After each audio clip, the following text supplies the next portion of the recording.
One day, my friend and I began talking about spiritual warfare. I asked her, "Have you faced much spiritual warfare?" And quickly she answered, "No, I've been lucky. I haven't faced much warfare at all." I wanted to be happy for my friend. I wanted to be glad she hadn't faced unseen forces. I wanted to be glad she hadn't stepped into the crossfire. But I couldn't. You see, I don't think the point of life is to avoid spiritual conflict. I don't think God calls us to live on the sidelines. In fact, I don't think we're truly following Jesus if we don't engage the enemy from time to time. He did, and if we call ourselves by his name, Christian, then we'll engage the enemy too. It all comes with the name. Follow me on this, all right? As soon as Jesus entered public ministry, he started to deal with the devil. He faced the devil in the desert. Then Jesus began casting out demons. Along the way, he picked up the 12 disciples who traveled with him all the time. Up close, they witnessed Jesus' encounters with the dark side. Up close, they heard their shrieks and snarls. They felt the prickly coldness in the air. They saw how these demons twisted and deformed their prey.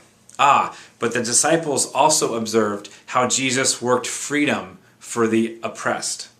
One by one, they watched as demon upon demon was cast out. None of them was a match for Jesus.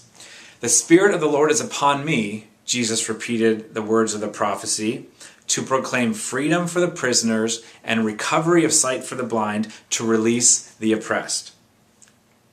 Then one day, Jesus called the 12 disciples together and gave them power and authority to drive out all demons and to cure diseases. Jesus had modeled his ministry to them, and now they would do it. But these were mere men, nothing more than fishermen and tradesmen. What did they know about confronting the enemy? What business of theirs was this great war? Don't discount the authority of Jesus. According to Webster's dictionary, authority is the power to command. Jesus gave the disciples authority to drive out all demons, which means he granted the disciples power to command them. Now, you can't grant authority that you don't have, but Jesus had already demonstrated that he had the authority. So when he gave his disciples the authority to drive out demons, he promoted them from mere fishermen and tradesmen to soldiers within his ranks. These 12 had joined the army of light. Then a very interesting thing happened. After he sent out the 12, Jesus then appointed 72 others and sent them 2 by 2 ahead of him to every town and place where he was about to go. They were to prepare the people for Jesus. Well, eventually the 72 returned with joy and said, "Lord, even the demons submit to us in your name." What did the 72 do? Well, exactly what the 12 did. Jesus had given the 72 authority to drive out demons. But this is strange. I mean, we know the 12, we're familiar with them. From reading the Bible, we know their names and their personalities. Most of them go on to lead the early church. Most of them died as martyrs. They were unique as Jesus' 12 trusted disciples. So it makes sense that of anyone, they would have received the authority to confront the dark world. But the 72? Really? We have no idea who they were. According to the biblical writers, their names were not worth mentioning. Still, I wonder exactly what vetting process did they go through? I mean, the authority of Jesus isn't something to take lightly. It's not child's play, not the stuff of child dress-up. Just ask the 7 sons of the Jewish high priest Sceva. They tried to cast an evil spirit out of a man. Problem was, they didn't have any authority. The evil spirit said, "Jesus I know, and Paul I know, but who are you?" Then the man with the evil spirit beat them up so violently that they ran away naked and bleeding. It took only one demon-possessed man to overpower 7 sons of Sceva. No, this wasn't child's play at all. So, with so much at stake, you'd think that we would know the names of the 72. But we don't.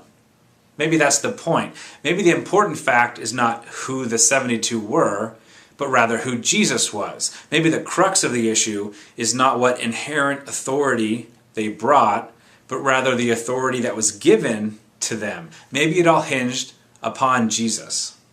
He turned normal, everyday people into powerful demon slayers. So here's how this goes. Jesus possessed the authority to command the satanic powers, and because he did, he entered the battle. Then he granted authority to his 12 trusted disciples, and because he did, they entered the battle too, but it didn't stop there. Jesus gave the authority to 72 others who became valiant warriors themselves. But it didn't stop there. Mark 16 records the very last words of Jesus before he leaves the earth. He's died and resurrected, and he's about to ascend to heaven. Jesus has one last moment with his disciples.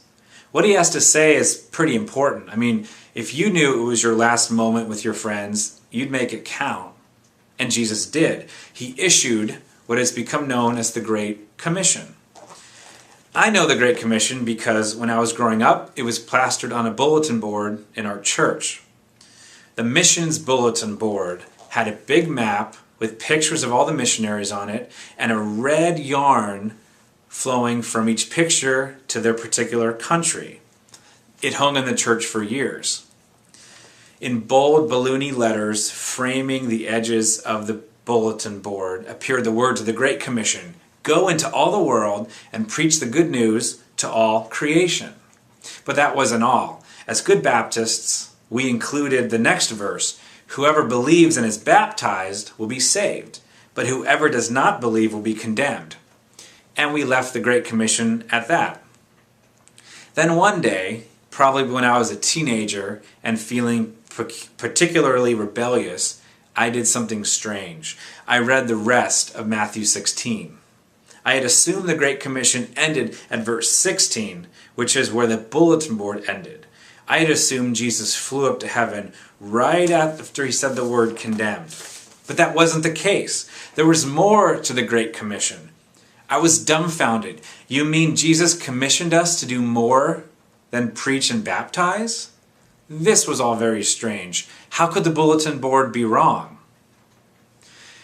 It's not that the bulletin board was wrong, it's that the bulletin board was incomplete. Yes, Jesus commissioned us to preach and baptize, but he also commissioned us for more. Jesus commissioned us for war. The rest of the Great Commission covers spiritual warfare. For instance, the very next verse says, and these signs will accompany those who believe. In my name, they will drive out demons. Following that is prophetic language about confronting the enemy. Perhaps this is why we, like my friend, consider ourselves fortunate if we don't face the warfare. Perhaps this is why we, like my friend, avoid the battle if we can. We're operating under an incomplete commission. But consider this. When Jesus sent his followers to cast out demons, it was to prepare the people to hear the gospel. They were to arrive on the scene ahead of time so Jesus would be ready, so the people would be ready to hear Jesus' preaching. Thus, spiritual warfare and the gospel go hand in hand. Why have we separated them? I believe there are warriors who, like Jesus, like the 12, and like the 72, will engage the enemy. There are housewives and businessmen, mommies and students, grannies and garbage men, who have received the authority to command the dark side. Nameless? Yes. Without a name? No. They bear the name of Jesus. March on, holy ones.